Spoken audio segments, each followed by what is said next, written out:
prueba TestStudent para dos muestras independientes. Tenemos que un administrador manda a parte de sus empleados a capacitarse en una universidad en el Distrito Federal, grupo DF, y a otra parte de sus empleados los manda a capacitarse a una universidad en Ciudad Obregón, grupo Obregón.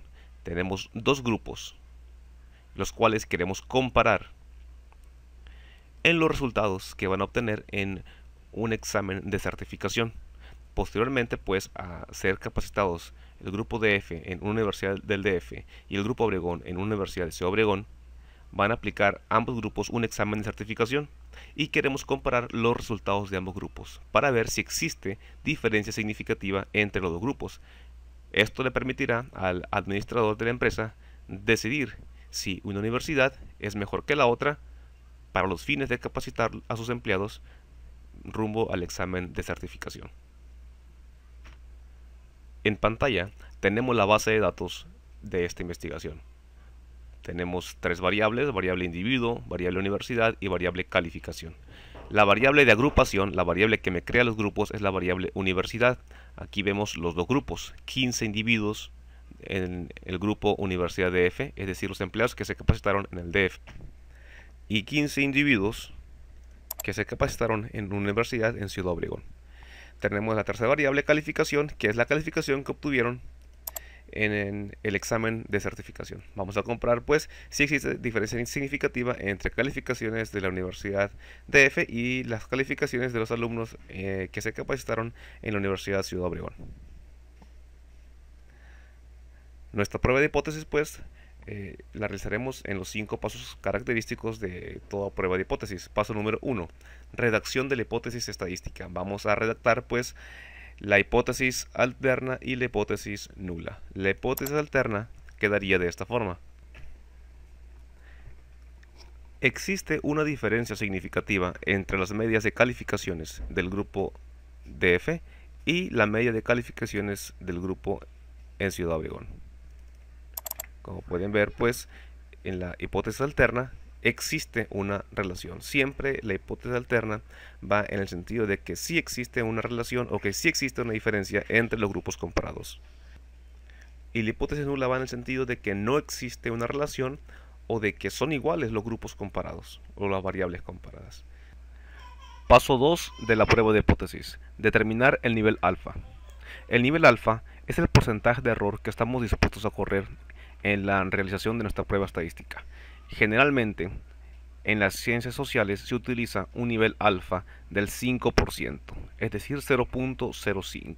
El nivel de significancia o grado de error, en este caso, será de 5%, 0.05. Paso 3 de prueba de hipótesis: elección de la prueba estadística. Si recordamos el caso que estamos estudiando, estamos comparando dos grupos, el grupo DF contra el grupo Obregón. Ambos grupos se capacitaron en dos universidades distintas, uno en universidad en el DF, otra en Ciudad Obregón, y se va a comparar las calificaciones en un examen de certificación. ¿Ok? Entonces, estamos hablando de que es un estudio transversal, porque se están analizando dos grupos en un mismo momento. Se está evaluando a dos grupos en un mismo momento: Universidad DF, Universidad Obregón. A ambos se les evaluará en un mismo momento. Entonces es un estudio tipo transversal y son dos grupos. Entonces estamos analizando o comparando dos grupos: grupo DF contra grupo Obregón. Y la variable aleatoria es una variable numérica, que en este caso serían las calificaciones obtenidas en el examen de certificación. Por lo cual obtenemos que la prueba para este caso que estamos estudiando, sería la prueba TestStudent para muestras independientes, porque es un estudio transversal. La variable de agrupación, la variable fija, me crea dos grupos, y la variable aleatoria, que es la variable que se va a comparar, es numérica. Son las calificaciones del examen de certificación. Entonces, prueba TestStudent para muestras independientes. Paso 4 de la prueba de hipótesis: lectura de p-valor. Para el caso de la prueba de test-student para dos muestras independientes, tenemos antes de calcular el valor t o la significancia de la prueba de la test-student, tenemos que corroborar los dos supuestos de normalidad 1 y el supuesto de igualdad de varianza. Si pasamos estos dos filtros, entonces sí podremos calcular el p-valor de la prueba test-student para muestras independientes.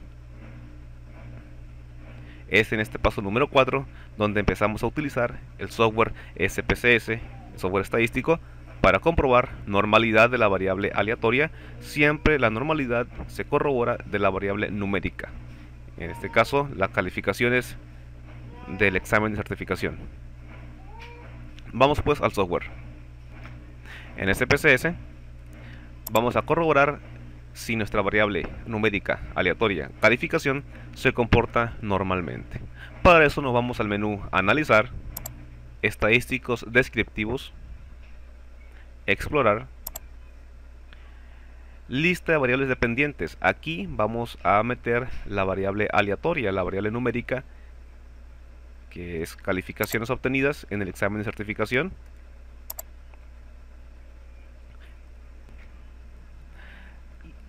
Y en lista de factores vamos a poner la variable que me crea los grupos, que son universidad donde se realiza el examen.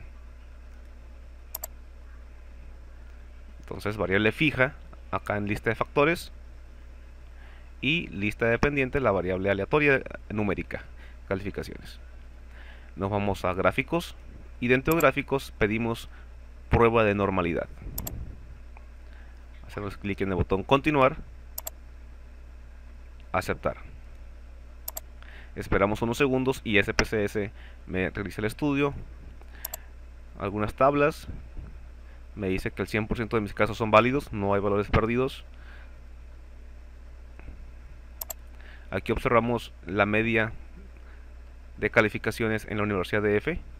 81.2 fue el promedio de calificaciones en la Universidad DF, mientras que en la Universidad de Obregón fue de 79. O sea que, numéricamente hablando, ciertamente el promedio de calificaciones de los exámenes fue mayor en los alumnos que se prepararon en la Universidad DF comparados con la Universidad de Obregón. 81.2 en el DF y el promedio de calificaciones de Ciudad Obregón fue de 79. Ciertamente es mayor las calificaciones de los egresados del DF. La pregunta no es esa, la pregunta es: ¿esta diferencia realmente es significativa? ¿O solamente es una diferencia que se puede deber al azar? Bueno, para eso es la prueba test-student, que más adelante la vamos a realizar. Pero el caso que nos ocupa en este momento es prueba de normalidad. Queremos corroborar si nuestra variable calificación se comporta normalmente en el grupo DF y en el grupo Ciudad Obregón. Recordemos que la prueba de normalidad, bueno, este procedimiento me genera dos pruebas, la prueba de Kolmogorov-Smirnov y la prueba de Shapiro-Wilks. Ambas es para probar normalidad. Sin embargo, la de Kolmogorov-Smirnov se utiliza para cuando son muestras grandes, hablamos de más de 30 individuos, y la prueba de Shapiro-Wilks cuando la muestra es pequeña, menor o igual a 30 individuos. En nuestro caso, si tú recuerdas, estamos hablando, nuestra muestra es un tamaño de 30 individuos, 15 del DF y 15 de Ciudad Obregón. Entonces, utilizaremos la prueba de Shapiro-Wilks para corroborar normalidad. Y vemos que el grado de significancia, el nivel de significancia de la variable de calificación de los que fueron a la Universidad del DF es de .156, y el nivel de significancia para los que asistieron a la Universidad de Ciudad Obregón fue de .257. Bueno, sacamos estos valores y los jalamos acá a nuestra plantilla de prueba de hipótesis. Entonces utilizamos la prueba de Shapiro-Wilks porque es una muestra pequeña, menor o igual a 30 individuos, y los resultados obtenidos fue para el grupo DF 0.156 y para el grupo Ciudad Obregón 0.257. En ambos casos resulta que el p-valor de la prueba de normalidad es mayor que 0.05. .156 es mayor que .05, .257 del grupo de Obregón también es mayor que .05. Entonces, dado que p-valor es mayor que el nivel alfa, que la significancia de 0.05 por establecido, entonces estaremos diciendo que los datos provienen de una distribución normal. Ambos grupos, en la variable de calificación de ambos grupos, se comporta normalmente. Conclusión: la variable de calificación en ambos grupos se comporta normalmente. Entonces, como si cumplimos con este supuesto, podemos seguir con el procedimiento. Y ahora tenemos que cumplir con el supuesto de igualdad de varianza. Nos vamos a SPSS para ahora corroborar el supuesto de igualdad de varianza.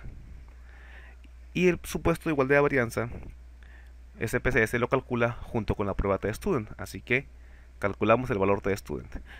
Hacemos la prueba de la testudent para dos muestras independientes. Nos vamos al menú analizar, comparar medias, prueba testudent para muestras independientes, variables a contrastar y variables de agrupación.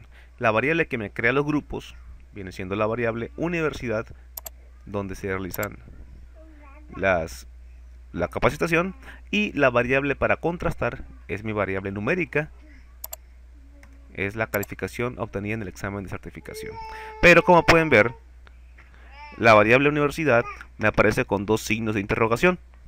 Significa aquí que tengo que definir los grupos. Tengo que especificarle a SPSS cuáles son mis grupos. Entonces, para eso selecciono aquí la variable que acabo de meter. Se pone amarillo. Se habilita el botón definir grupos. Hago clic en definir grupos. Aquí le especifico yo a SPSS cuáles son mis grupos. Si no estás seguro, más vale que lo corrobores. Aquí cancelo. Me vengo para acá. Habilito etiquetas y las deshabilito, de tal manera que pueda yo ver aquí como 1 significa Universidad DF y 2 Universidad Obregón. Entonces aquí en definir grupo yo tengo que especificarle que estoy utilizando esas dos etiquetas, 1 y 2. Me voy otra vez a definir grupos, pongo 1 y 2. Le digo que son los dos grupos que estoy codificando acá en la variable universidad. Continuar. No está de más corroborar en el botón opciones el nivel de confianza. Si estamos asumiendo en el paso 2 un nivel de error, un nivel de significancia del 5%, pues evidentemente el nivel de confianza es el 95%. Entre ambos debe sumar el 100%. Generalmente por default aquí está 95%, pero no está de más corroborarlo. Evidentemente, si en algún estudio tú utilizas un nivel de significancia o un nivel de confianza distinto al 5%, pues vienes para acá y tienes que modificar este valor. Pero generalmente utilizamos este valor de 95% como nivel de confianza. Así que lo dejamos tal cual y hacemos clic en continuar. Hemos hecho todo, aceptar. SPSS me arroja mis resultados. Lo que ya habíamos visto anteriormente en el primer tabla de estadísticos, vemos como el promedio de calificación de la Universidad DF es mayor que el promedio de calificaciones en la Universidad de Ciudad Obregón. Entonces realmente salieron mejor los del DF, pero queremos ver si esa diferencia es significativa o solamente se debe al azar. Pero estamos en el paso de corroborar el supuesto de igualdad de varianza. Y la igualdad de varianza en esta prueba de testudent la vamos a corroborar con la prueba de Levene para igualdad de varianzas. Aquí tenemos en esta tabla el valor de la significancia para la prueba de Levene y para la prueba de testudent, pero no podemos checar todavía significancia con la prueba de testudent sin antes corroborar la prueba de Levene. Tenemos que el nivel de significancia para la prueba de igualdad de varianzas es de .699. Ok, retomo este valor y me voy a mi procedimiento, mi plantilla de prueba de hipótesis, .699 de la prueba de Levene. Aquí tenemos nuestro p-valor para la prueba de igualdad de varianza de .699, que fue el que me arrojó SPSS, y contrastándolo contra el nivel de alfa, nuestro nivel de error de 0.05, vemos que el nivel de significancia o p-valor es mayor que el nivel de alfa, por lo cual puedo concluir que si mi p-valor es mayor que alfa, entonces las varianzas son iguales. Entonces puedo asumir que las varianzas de la variable de calificaciones son iguales. y de esta forma corroboro que cumplo con los dos supuestos, tanto el de normalidad como el de varianza, y ahora sí entonces puedo rescatar mi p-valor de la prueba TestStudent, para lo cual no tengo que ya realizar ningún procedimiento extra en el software de CPCS, pues en la misma tabla que obtuvimos el valor de significancia de para igualdad de varianzas, obtenemos también el nivel de significancia para la prueba TestStudent.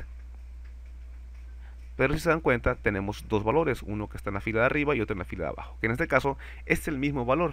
Sin embargo, en ocasiones es distinto. Y cuando es distinto el valor, ¿cuál es el que debemos utilizar? Si el de la fila superior o el de la fila inferior. Bueno, para eso utilizamos el nivel de significancia de la prueba de Levin. En este caso, la significancia de la prueba de Levin nos arrojó que las varianzas son iguales. Y entonces me vengo a CPCS y me voy a ir con la fila de arriba, porque dice que se han asumido varianzas iguales. Entonces utilizaré la significancia superior. En este caso no importa, pues ambas son iguales, ¿no? Pero hay ocasiones que son distintas. Y entonces la prueba de Levin me dice que las varianzas son iguales y entonces utilizo la fila superior. Entonces el valor de la significancia para la prueba TestStudent es 0.661. Me voy a mi plantilla de prueba de hipótesis en Word y copiamos la significancia y la contrastamos contra el 0.05, que es nuestro nivel alfa, y vemos como nuestro p-valor es mayor que alfa. Y como p-valor es mayor que alfa, entonces p-valor es mayor que alfa. Concluimos que no se rechaza la hipótesis nula, es decir, no hay evidencia suficiente para rechazar la hipótesis nula, por lo cual se acepta la hipótesis nula, que si lo recordamos en el paso 1, habíamos dicho que la hipótesis nula decía que no existe una diferencia significativa entre las medias de calificaciones de los que se capacitaron en el DF contra los que se capacitaron en Ciudad Obregón. Por lo cual, puedo concluir entonces que no existe una diferencia significativa entre aquellos que se capacitaron en Ciudad Obregón con respecto al DF.